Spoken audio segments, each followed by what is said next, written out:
अस्सलाम वालेकुम, welcome to education for all learning academy. आज का जो हमारा टॉपिक है वो है एंजाइम्स। अब एंजाइम्स से आने से पहले हम कुछ टर्म्स पढ़ेंगे जिसमें मेटाबॉलिज्म है, कैटाबॉलिज्म है, एनाबॉलिज्म। बाद में हम एंजाइम पे आएंगे। मेटाबॉलिज्म क्या है? इसमें कंस्ट्रक्टिव और डिस्ट्रक्टिव मेटाबॉलिक एक्टिविटीज़ होती है जिसको हम सिंधी में कहते हैं बनना और ड्रेना। ये रिएक्शन सेल के अंदर होते रहते हैं, मेटाबॉलिक रिएक्शन जिसको हम कहते हैं।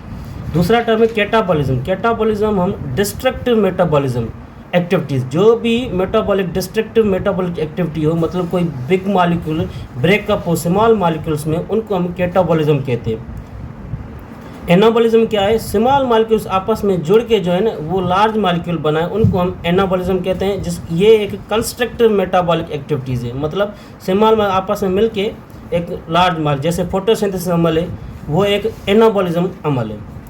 अब हम आएंगे एंजाइम पे। एंजाइम क्या है? दे आर बायो कैटलिस्ट, मतलब वो कैटलिस्ट जो जानदार के अंदर हो, इसलिए हम उनके कहते हैं bio catalyst. Made up of mostly proteins, ये प्रोटीन्स के बने होते हैं। एंजाइम का काम क्या होता है? ये speed up the chemical reaction, ये केमिकल रिएक्शन को स्पीड अप करते हैं by reducing the activation energy.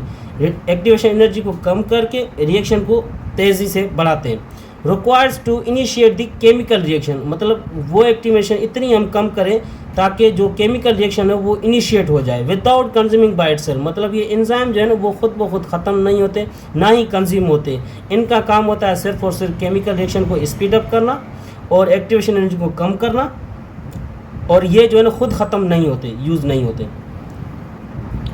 अब रिएक्टेंट जो होते हैं उनको हम सबस्ट्रेट कहते हैं। यहाँ पे they are specific in nature, मतलब ये मखसूस किस्म से होते हैं, स्पेसिफिक नेचर है। Particular enzyme bind with particular substrate, specific in nature होते हैं। They are sensitive to pH, pH से सेंसिटिव, तो टेम्परेचर से भी सेंसिटिव, और सबस्ट्रेट कंसंट्रेशन से भी सेंसिटिव होते हैं। एंजाइम की जो साइज़ होती है वो सबस्ट्रेट से ज़्यादा होती है। Enzymes have large size than substrate and active site is the site where substrate attach. Active site enzyme की वो जगह है जहाँ पे सबस्ट्रेट जो है ना, सबस्ट्रेट या रिएक्टेंट वो अटैच होता है और फिर रिएक्शन इनिशिएट होता है। Some enzymes require cofactor. अब कोफैक्टर क्या है? Some enzyme require cofactor for functioning.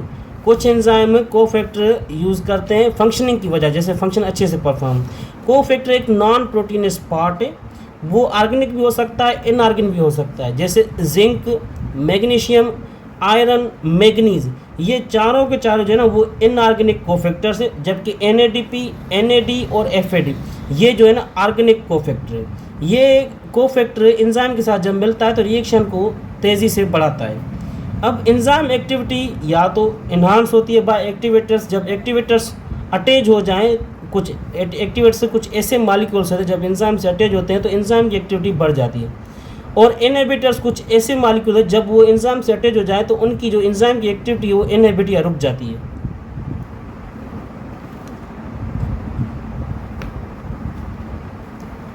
अब uses of enzyme, uses of enzyme में पेपर इंडस्ट्री है। पेपर इंडस्ट्री में क्या होता है? एंजाइम यूज़ करके सेल्यूलोज बनाते फॉर पेपर मेकिंग, मतलब to get cellulose for paper making. जो हम पेपर यहाँ पे इस्तेमाल कर रहे हैं ये सेल्यूलोज से बनता है और ये पेपर इंडस्ट्री में ये यूज़ है। एंजाइम की मदद से हम पेपर भी बना सकते हैं। फूड इंडस्ट्री में क्या होता है? एंजाइम हम यूज़ करके बेकरी प्रोडक्ट्स बनाते हैं, जैसे पिज़्ज़ा है।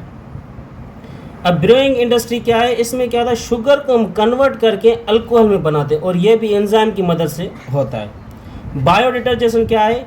ये कुछ ऐसे मॉलिक्यूल्स होते हैं, ये रिमूव करते हैं डिफरेंट टाइप्स ऑफ स्ट्रेंट्स, मतलब डर्ट्स हो, स्ट्रेंट्स हो, ये कुछ ऐसे मॉलिक्यूल्स होते हैं बायो डिटर्जेंट, वो डर्ट्स को रिमूव करते हैं। अब स्पेसिफिसिटी ऑफ एंजाइम्स क्या है? Active site is highly specific to substrate. अब कुछ एंजाइम जो है ना उनकी जो एक्टिव साइट है वो हाईली स्पेसिफिक होती है सबस्ट्रेट, मतलब मखसूस किस्म के एंजाइम मखसूस किस्म के सबस्ट्रेट से ही बाइंड होंगे, दूसरे से नहीं होते। अब जो इनकी स्पेसिफिसिटी है वो डिपेंड करती है एक्टिव साइट की स्ट्रक्चर पे। जो उनकी अमाइनो एसिड या चार्ज जो उनकी है वो एक पर्टिकुलर मखसूस होती है और वो ही डिफाइन करती है सबस्ट्रेट से जाके वो उनसे बाइंड होती है, दूसरे मॉलिक्यूल उनसे बाइंड नहीं हो सकते। अब इनके दो टाइप से, एक इंट्रासेलुलर एंजाइम से जो सेल के अंदर ही काम करता है, जैसे उनकी मिसाल है एटीपीएस एंजाइम जो सेल के अंदर काम करता है, साइटोक्रोम एंजाइम और सी रिडक्टेस एंजाइम, ये ऐसे एंजाइम है जो सेल के अंदर काम करते हैं, उनको हम कहते हैं इंट्रासेलुलर एंजाइम या एंडो एंजाइम। और दूसरा है एक्स्ट्रा सेलुलर एंजाइम्स, ये ऐसे एंजाइम है जो सेल के बाहर काम करते हैं, जैसे पेप्सिन है स्टमक में काम करता है, लाइपेस है इंटेस्टाइन में काम करता है, इनको हम एक्टो एंजाइम भी कहते हैं। Factors affecting the activity of an enzyme, वो फैक्टर्स जो एंजाइम की एक्टिविटी भी असरअंदाज हो, वो कौन कौन से हैं? इसमें यहाँ पे सबस्ट्रेट कंसंट्रेशन है, टेम्परेचर है और पीएच है। सबस्ट्रेट कंसंट्रेशन में क्या होता है कि ग्रेजुअली हम सबस्ट्रेट की कंसंट्रेशन बढ़ाते रहे, लेकिन एंजाइम की जो अमाउंट है वो रिमेन कांस्टेंट रखे। फिर क्या होता है, आस्ते आस्ते जैसे हम बढ़ाते रहेंगे सबस्ट्रेट कंसंट्रेशन रिएक्शन तेज़ी से बढ़ता जाएगा। एक हद वहाँ आ जाती है जहाँ पे सबस्ट्रेट और एंजाइम की कंसंट्रेशन आपस में सेचुरेटेड होते हैं, माना आपस में बराबर हो जाते हैं। फिर जबकि अगर सबस्ट्रेट कंसंट्रेशन ज़्यादा भी हो, एंजाइम नहीं मौजूद होंगे तो रिएक्शन नहीं होगा, वहीं पे रुक जाएगा, आगे रिएक्शन तेज़ी से नहीं बढ़ पाएगा। तो सबस्ट्रेट की कंसंट्रेशन भी फैक्टर्स अफेक्ट करती है एंजाइम एक्टिविटी। मखसूस किस्म की सबस्ट्रेट की बढ़ाएंगे तो एंजाइम एक्शन जो बढ़ेगा, उससे आगे अगर बढ़ेगी सब तो एंजाइम एक्टिविटी नहीं परफॉर्म कर पाएगा। टेम्परेचर में क्या था, एंजाइम जो है ना मखसूस किस्म पर टेम्परेचर में अपना काम सर अंजाम देते हैं।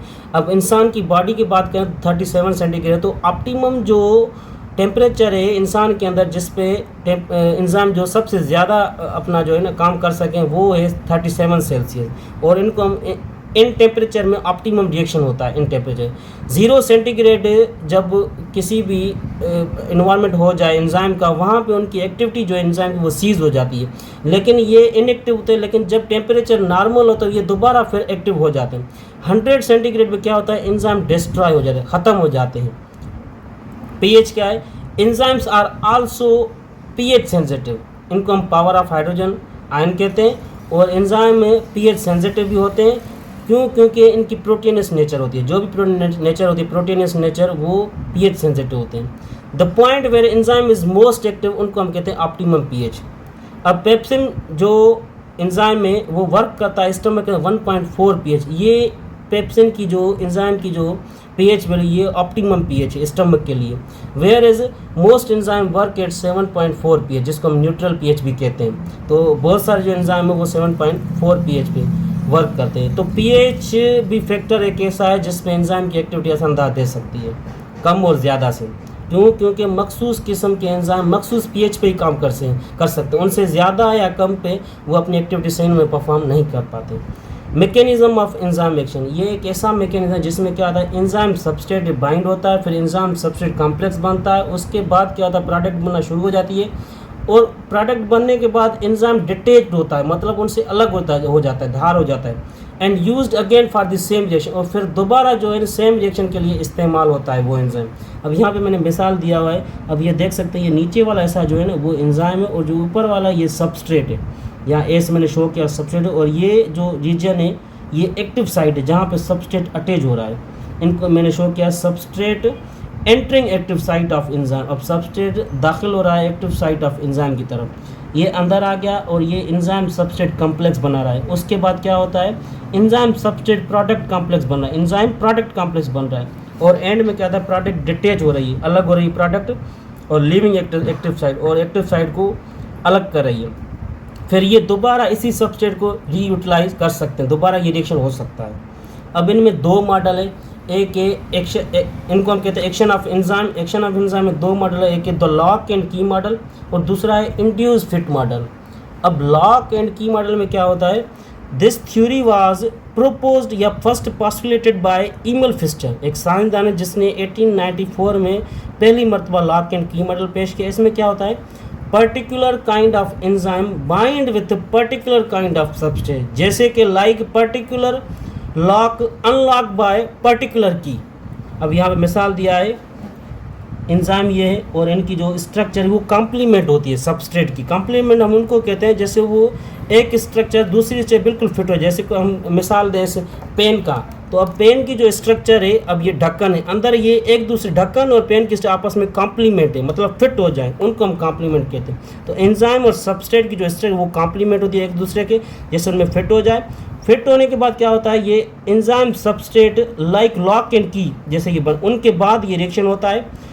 कभी कभी ऐसा भी होता है जैसे लॉक में की फिट तो हो जाती है लेकिन वो लॉक खुलता नहीं है, तो इसी तरह कई मरतबा एंजाइम सबस्ट्रेट बाइंड तो होता है लेकिन एंजाइम अपनी एक्टिविटी परफॉर्म नहीं कर पाता। तो एंजाइम और सबस्ट्रेट जो है ना वो लॉक एंड की मॉडल की तरह स्पेसिफिक होते हैं। दूसरा जो मॉडल है वो है इंड्यूस फिट मॉडल। इसमें क्या होता है, ये पहली मरतबा सजेस्ट किया ये मॉडल डैनियल कोस्टलैंड इन 1958 में। It explain that active site continuously changes its shape. इसमें ये जाहिर किया गया तो एक्टिव साइट जो एंजाइम की है वो अपनी शेप चेंज करते रहते हैं continuous until the substrate bind to, तब तक जब तक सबस्ट्रेट उनसे बाइंड ना हो जाए। It also says that active site of enzyme is flexible, और इनमें यह भी कहा गया है जो एंजाइम की एक्टिव साइट वो फ्लेक्सिबल मतलब लचकदार, वो चेंज होती रहती है। लॉक एंड की थ्योरी डज नॉट एक्सप्लेन, जो